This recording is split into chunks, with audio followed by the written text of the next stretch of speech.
नमस्कार, स्वागत है आपका हमारी खास पेशकश अर्थतंत्र में। आपके साथ मैं हूं अंशिका सिंह। अपने इस विशेष सेगमेंट में हम बिजनेस और इकोनॉमी से जुड़ी हर प्रमुख खबर आप तक पहुंचाते हैं ताकि अर्थव्यवस्था के जगत में घट रही हर छोटी बड़ी अपडेट से आपको रूबरू करा सके। तो चलिए बिना किसी देरी के शुरू करते हैं अर्थतंत्र। 23 जुलाई को लोकसभा में एनडीए सरकार का बजट पेश किया जाएगा। 23 जुलाई से शुरू हो रहा बजट सत्र 12 अगस्त तक चलेगा।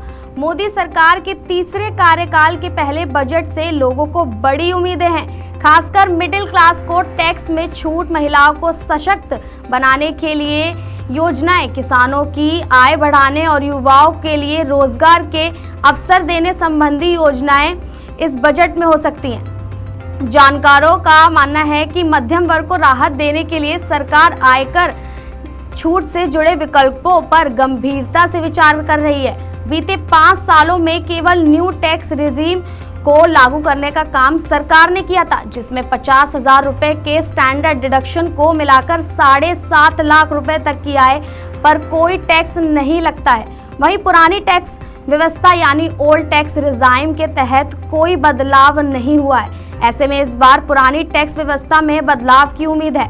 उधर सरकार बजट में किसान सम्मान निधि के तहत किसानों को दी जाने वाली प्रोत्साहन राशि को भी बढ़ाने पर मंथन कर रही है। सालाना 6,000 रुपए की राशि को बढ़ाकर 8,000 रुपए तक किया जा सकता है। अगर ऐसा होता है तो किसानों को अब साल में 3 किस्तों के बजाय 4 किस्तें मिलेंगी। एक्सपर्ट्स का मानना है कि इस पूर्ण बजट में महिलाओं को टैक्स में अतिरिक्त छूट दी जा सकती है। महिलाओं को रसोई गैस से लेकर स्वास्थ्य सेवाओं पर सब्सिडी भी मिल सकती है। वहीं युवाओं को उम्मीद है कि इस बार के बजट में उनके लिए सरकारी नौकरी के साथ साथ प्राइवेट सेक्टर जैसे infrastructure, manufacturing, IT, green energy और रेलवे में नौकरियों के अवसर बने। नई सरकार के गठन के बाद पूर्ण केंद्रीय बजट 23 जुलाई को लोकसभा में पेश किया जाएगा। वित्त मंत्री निर्मला सीतारमण देश में बनी गठबंधन सरकार का बजट पेश करेंगी। इस बजट में रोजगार, महिला, कृषि और ग्रामीण विकास पर फोकस रहने की उम्मीद है। साथ ही केंद्र सरकार केंद्रीय कर्मचारियों को लेकर भी बड़ा ऐलान कर सकती है।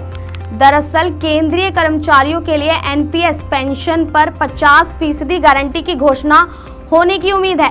केंद्र सरकार कर्मचारियों की चिंताओं को दूर करना चाहती है। ऐसे में वो राष्ट्रीय पेंशन प्रणाली यानी एनपीएस पर केंद्रीय कर्मचारियों को पेंशन के रूप में अंतिम वेतन पर 50% की पेंशन गारंटी देने के बारे में विचार कर रही है। पिछले साल वित्त मंत्री निर्मला सीतारमण की घोषणा के बाद वित्त सचिव टीवी सोमनाथन के नेतृत्व में एक कमेटी का गठन किया गया था।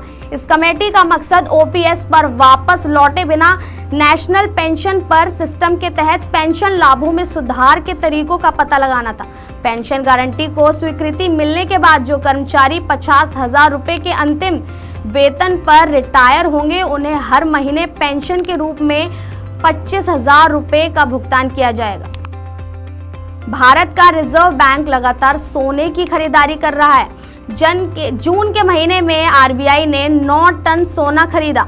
ये जुलाई 2022 के बाद से सबसे अधिक है। इस साल आरबीआई ने कुल 37 टन यानी 5% सोना खरीदा है। इसके साथ ही अब आरबीआई के रिजर्व में 141 टन सोना हो गया है।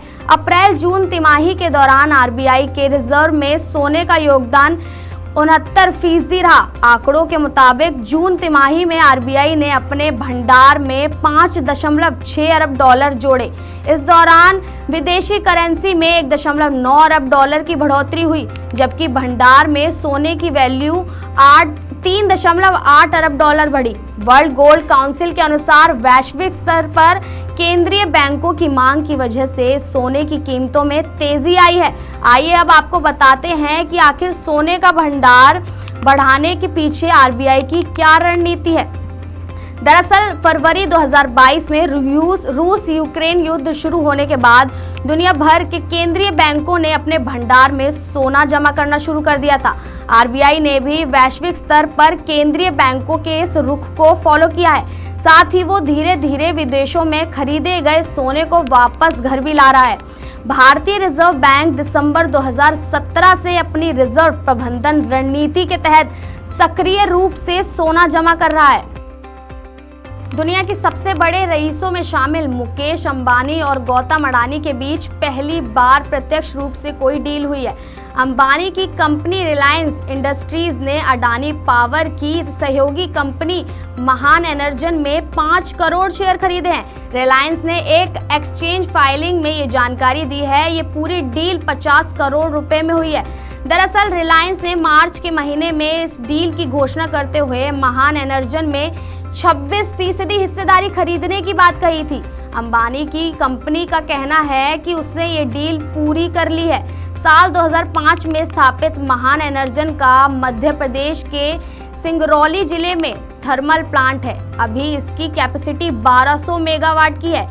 इसका मालिकाना हक पहले एसआर पावर के पास था। मार्च 2022 में अडानी पावर ने इसे खरीदा था। अडानी ग्रुप महान एनर्जन की पावर जनरेशन कैपेसिटी को 4400 मेगावाट पहुंचाने के लिए करीब 30,000 करोड़ रुपए का निवेश कर रहा है। भारतीय ई कॉमर्स में पैर जमाने के बाद अब फ्लिपकार्ट ने डिजिटल पेमेंट प्लेटफॉर्म में भी कदम रखा है। फ्लिपकार्ट ने बताया कि डिजिटल पेमेंट में विस्तार के लिए उसने डिजिटल सॉल्यूशन कंपनी बिलडेस्क के साथ साझेदारी की है। इस साझेदारी के बाद फ्लिपकार्ट ऐप में 5 नई कैटेगरी को शामिल किया गया है। फ्लिपकार्ट ऐप पर FASTag, DTH recharge, landline, broadband और मोबाइल पोस्टपेड बिल पेमेंट के साथ रिचार्ज और बिल पेमेंट कैटेगरी शामिल हो गई है। फ्लिपकार्ट ने भारत में अग्रणी भुगतान समाधान कंपनियों में से एक बिल डेस्क के साथ साझेदारी की है ताकि भारत बिल पेमेंट सिस्टम के साथ नई सेवाओं को एकीकृत करने में मदद मिल सके। आज के लिए जनतंत्र में बस इतना ही। देश और दुनिया की तमाम खबरों के लिए बने रहें हमारे साथ। देखते रहें जनहितैषी।